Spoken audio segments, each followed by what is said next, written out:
오늘은 창세기 27장에 있는 말씀을 본문 삼아서 성경여행 15번째 야곱의 축복 이런 제목으로 말씀을 나누고자 합니다.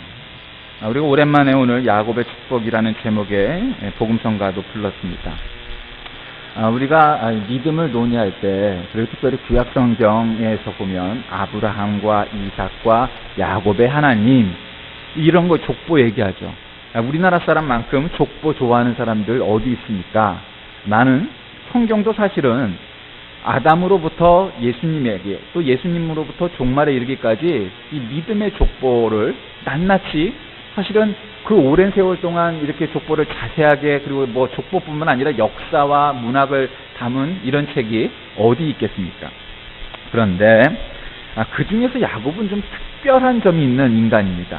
그래서 이름하여 저는 문제적 인간 야곱이라고 생각합니다. 원래 야곱은 쌍둥이였습니다. 요즘 어느 TV 프로그램을 보니까 뭐 쌍둥이 거기다 이제 세 쌍둥이까지 나오는 연예인 집안을 봤습니다. 그거 참 대단하더라고요.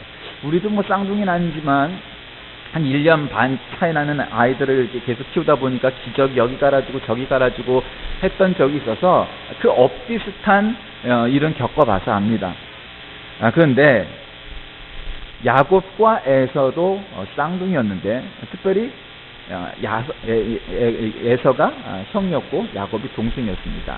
물론 나라마다 일본은 늦게 나온 아이가 원래 먼저 생겼기 때문에 형이라고 하지만, 대체로 어떤 나라든가 먼저 엄마의 배로부터 나온 애를 형이라고 그러고 그 다음에 나온 애를 동생이라고 그러죠. 그런데 에서가 나올 때 야곱이 형의 발 뒤꿈치를 붙잡고 나왔다. 그래서 발꿈치를 잡다 하여 그의 이름은 야곱입니다. 그러니까 야곱의 뜻은 발꿈치를 잡다란 것이죠. 에서는 원래 이렇게 붉다, 에돔의 그 조상이 됩니다. 그러니까 에돔 나라 사람들이 좀 이렇게 얼굴이 붉었답니다. 그러니까 에서도 역시 붉고 전신이 토록같이 이렇게 털이 아주 많았답니다. 그래서 그의 이름은 에서였습니다. 그런데 야곱은 성격이 좀 약간 내성적이고 치밀한 데 반해서 에서는 남성적이고 선이 굵은 그런 스타일이었습니다. 당연히 야곱은 엄마 리브가와 함께 집안에서 하는 일들을 많이 도우는 편이었고, 에서는 나가서 말도 타고 낙타도 타고 사냥도 하고 그런 성격이었겠죠. 하루는 에서가 사냥을 나갔다 왔는데 너무 배고픈 겁니다. 여러분, 우리가 늘 그런 건 아니지만 어떤 때는 너무 배고프면은 뭐라도 하나 먹어야 정말 정신이 이게 안 놓겠다 이렇게 싶을 정도로 배고프고 목마를 때 있지 않습니까? 에서가 그랬습니다. 그래서 야곱이 죽을 끓이고 있었습니다. 그래서 우리가 흔히 팥죽이라고 하는데 성경에 팥이라고 나와 있지 않지만 그것이 붉은 죽이었다고 기록도 돼 있고 하니까 우리가 되게 팥죽이라고 표현을 하죠. 그러니까 어쨌든 팥죽이건 죽이건 그 죽을 끓이고 있었는데 에서가 와서, 야, 너 뭐하냐? 내가 아주 배고파서 미치겠으니까, 내가 배고파 죽겠으니까 나한테 그 죽 한 그릇만 다오. 그랬더니 야곱이 계속 약올리는 겁니다. 내가 이거 주면 너는 뭐 해줄래? 내가 이게 한 그릇 주면 너한테 뭐 팔래? 이렇게 얘기한 거죠. 살살 꼬신 겁니다. 그러니까 배고파 죽겠는 사람 앞에서 맛있는 음식 폴폴 향기를 내밀면서 조건을 내거니까 그거 안 속아 넘어가기가 쉽겠습니까? 너 그럼 나한테 장자권 팔래? 그래, 내가 그까짓 거 너한테 파! 그렇게 쉽게 팔아버렸습니다. 여러분, 우리가 그 사건을 통해서 뭘 깨달아야 되냐면, 장자권, 이거 별거 아닐 수도 있습니다. 요즘 세상에 큰 아들이 별거야? 아들이 별거야? 물론 그럴 수도 있습니다. 그런데 성경은 장자권을 그리 간단하게 보지 않습니다. 그래서 예전에는 아들을 낳으면 큰 아들을 하나님께 바치고, 특별히 목회자를 삼고 이런 일들이 많았지 않습니까? 그 이유가 뭡니까? 장자권이 있기 때문에 첫 것은 하나님께 드린다 하는 의식이 강하게 있기 때문입니다. 그런데 에서는 장자권을 너무 쉽게 생각했던 겁니다. 그리고 야곱한테 죽 한 그릇에 쉽게 내동댕이 쳐버렸습니다. 그리고 또 흉년이 들어서 그랄로 이주를 합니다. 그랄로 이주를 하죠. 그래서 창세기 오늘 읽은 본문의 앞장인 26장에 보니까 아브라함 때 첫 흉년이 들었더니 그 땅에도 또 흉년이 들음에 이삭이 그랄로 가서 블레셋 왕 아비멜렉에 이르렀더니 여호와께서 이삭에게 나타나 이르시되 애굽으로 내려가지 말고 내가 내게 지시하는 땅에 거주하라. 그랄로 갔다는 거죠. 그 원래는 애굽으로 갈 형편이었어요. 왜냐하면 지금으로 하면 애굽이 미국이거든요. 아니면 중국이거든요. 큰 나라거든요. 그 당시에 가장 큰 나라. 그런데 이왕이면 먹을 것이 많은 큰 나라, 부자 나라로 가야지. 그냥 그렇지 않은 나라로 가라 하니까 이게 좀 약간 얘기가 다르다. 여러분 우리 생각에는 애굽으로 가야 될 것 같아요. 그게 마땅한 거예요. 상식적으로. 그런데 하나님은 그랄로 가라 했습니다. 그럴 때 많지 않습니까? 에이 그럼 하나님 왜 나한테 이러세요? 아유 나한테 더 좋은 길이 있고 더 출세할 길이 있고 더 성공할 길이 이렇게 분명히 이게 눈에 보이는데 왜 그거 안 가고 나를 자꾸 이렇게 어렵게 하고 힘들게 하세요? 그런데 이삭과 야곱은 그렇게 하나님이 가라는 땅으로 갔습니다. 아브라함과 이삭은 그렇게 갔습니다. 하나님이 지시하는 땅으로 간 겁니다. 3절에 보면 내가 너와 함께 있어 내게 복을 주고 내가 이 모든 땅을 너와 내 자손에게 주리라. 내가 네 아버지 아브라함에게 맹세한 것을 이루어 내 자손을 하늘의 별과 같이 번성하게 하며 이 모든 땅을 내 자손에게 주리니 내 자손으로 말미암아 천하 만민이 복을 받으리라. 이는 아브라함이 내 말을 순종하고 내 명령과 내 계명과 내 율례와 내 법도를 지켰습니다 하시니라.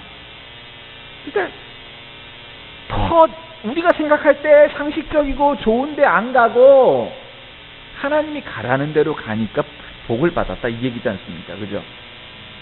근데 또 거기 가서 이게 문제가 생깁니다. 여러분 기억하십니까? 아브라함이 애굽으로 내려갔다가 자기 아내 사라를 갖다가 뭐라고 속이죠? 누이라고 속였어요. 그래고 너희 자식이 말이야 나를 이렇게 우리를 큰일 나게 하려고 널 속였다고 말이야. 그래서 죽을 뻔도 했었어요. 그런데 지금 여기서도 또 역시 이삭도 그럽니다. 우리가 이것들은 뭔 생각이 들어요? 부전자전이다. 겁이 많았던 거예요. 아브라함이나 이삭이나. 그러니까 예쁜 마누라라고 말을 못하고 누이라고 그런 거예요. 죽을까 봐. 그러니까 얼마나 겁쟁이였냐 하는 것이죠. 그래서 어쨌든 그 그랄로 갔고 또 글로 이주해서 농사를 지었더니 100배의 결실을 얻었다 이렇게 됩니다. 거기서 이제 우물 사건이 나와요. 우물이 많이 나와요. 에색, 신나, 르호봇, 브레세바. 이게 다툼, 대적함, 장소가 넓은 맹세의 우물 이런데 그리고도 또 우물을 팠다 이런 얘기 나오죠. 오늘 이 얘기까지 하면 너무 디테일하니까 그 얘기만 드리고 넘어갈게요. 우물 얘기는. 지금 여기서만도 5개 혹은 그 이상 5 플러스 알파 우물이 나오는데 그럼 우물 얘기가 왜 자꾸 나오죠? 팔레스틴은 강이나 시내가 이렇게 많은 동네가 아니기 때문에 대부분 먹을 물을 식수를 위해서는 우물을 파야 돼요. 근데 그 우물 때문에 전쟁이 많이 나요. 그러니까 우물의 이름이 다툼, 대적함 이렇게 나오잖아요.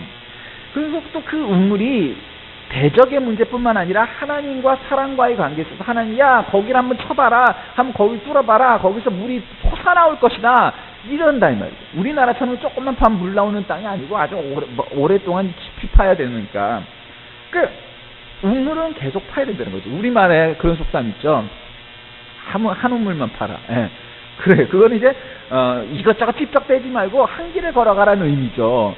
그런데 팔레스틴에서는 때를 얻든지 못 얻든지 우물을 파야 돼요. 왜? 먹고 살아야 되니까. 마실 물이 있어야 되니까.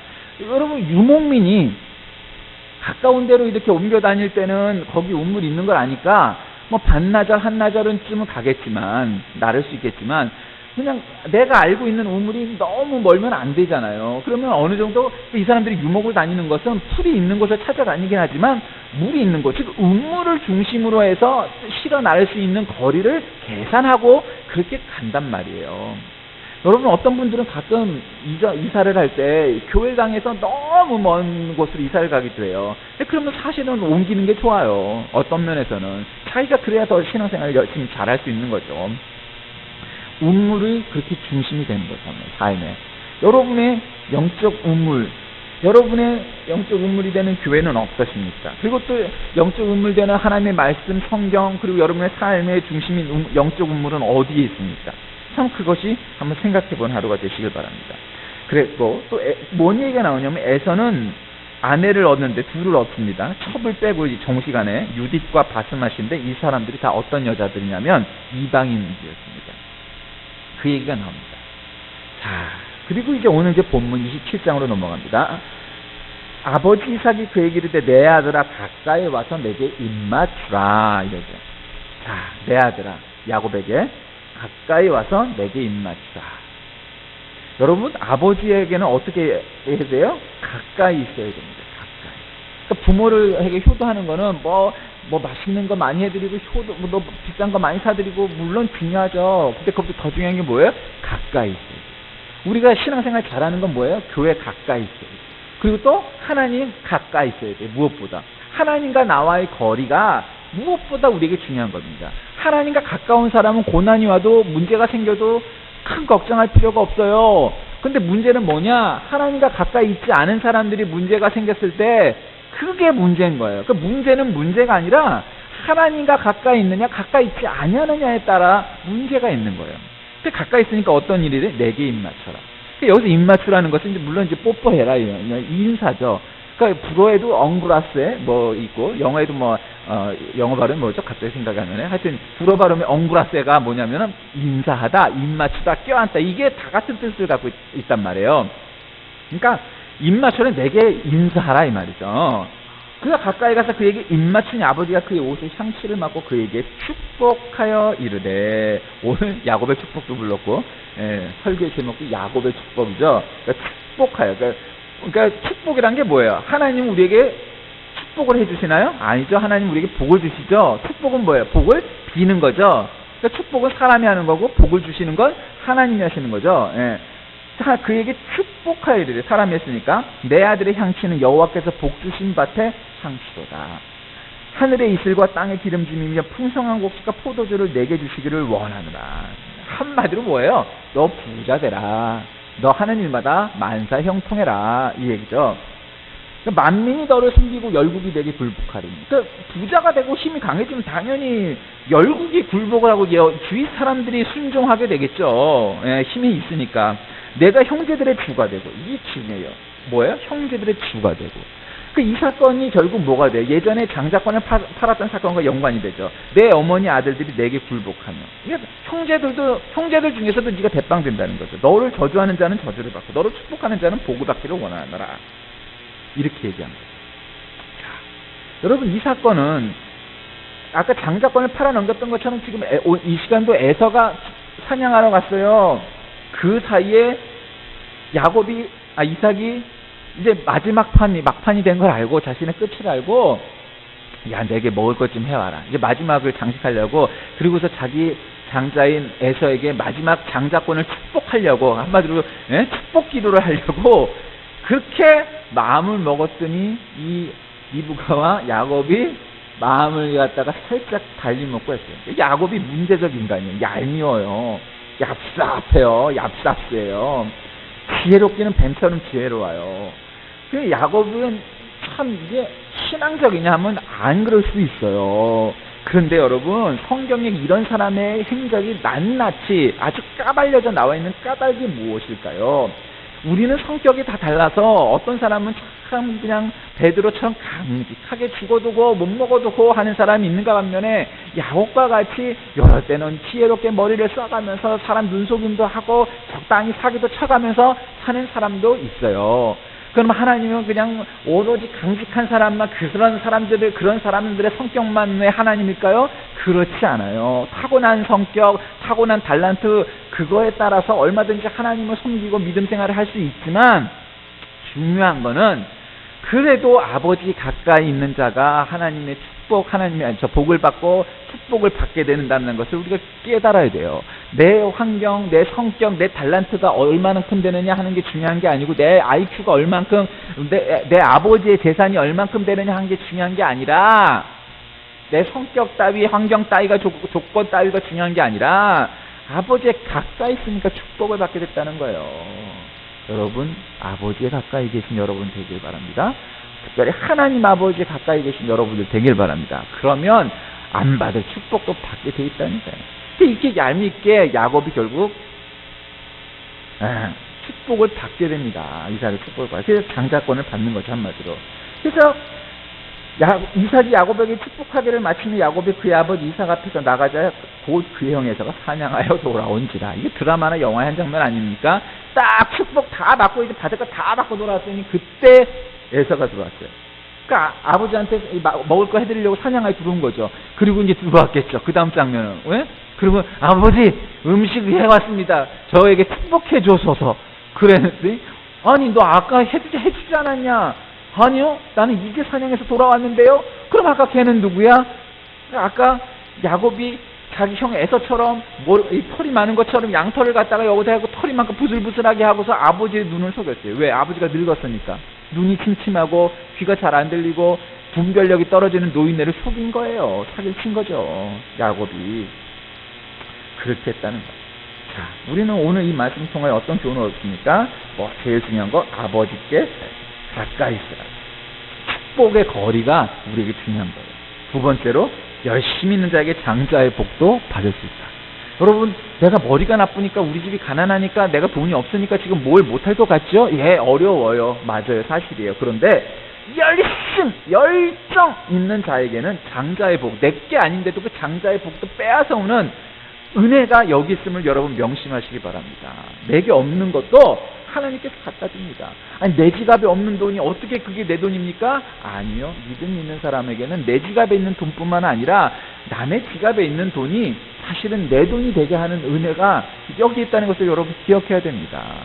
내게 있는, 내 주머니에 있는, 내 지갑에 있는 돈은 언제든지 나갈 수밖에 없는 돈이지만 밖에 있는 돈은 들어올 수도 있는 돈이에요. 그러니까 정상적으로 생각하고 상식적으로 생각하면 내게 돈 한 푼 생길 것 같지 않고 어디 한 군데서도 생길 것 같지 않으나 하나님께서 예비하시고 계획하신 대로 채워주실 것을 믿으시길 바랍니다. 세 번째로는 축복과 저주의 순간이 이 찰나로 겹친다는 겁니다. 여러분, 우리가 만약에 시험을 망치면 이게 악몽이야. 시험을 잘 보면 아싸.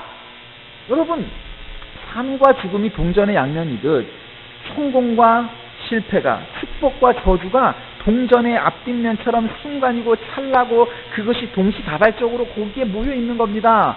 그럼 여러분, 우리가 그게 이쪽이 축복인지 이쪽이 저주인지 어떻게 알겠어요? 알 수 없어요. 알 수 없어요. 그럼 우리가 기댈 건 뭐예요? 그러니까 믿음이 필요한 거예요. 내가 가는 길이 정말 맞는가? 성경에서는 이랬으니까 내가 우편으로 갔는데 우편이 아닐 수도 있어요. 그래 우리가 알아야 돼요. 자, 그리고 아직 안 나왔고 다음번에 다뤄야 될 사건이지만 결국 분이엘의 사건이 이후에 결정타로 있습니다. 그 분이엘의 사건이 뭐예요? 이 형한테 쫓기게 되니까 도망을 가죠. 야곱이. 라반의 집에 있다가 마누라 둘을 얻어갖고 이제 고향으로 딱 돌아오게 되는데 이 야복강가에서 하나님과 혹은 하나님의 사자와 씨름을 하게 되죠. 그래서 이 대퇴고를 갖다가 완전히 그냥 사는 장애인이 됩니다. 그러면서도 그 축복을 나에게 축복하기 전에는 내가 이 손을 놓지 않겠나이다.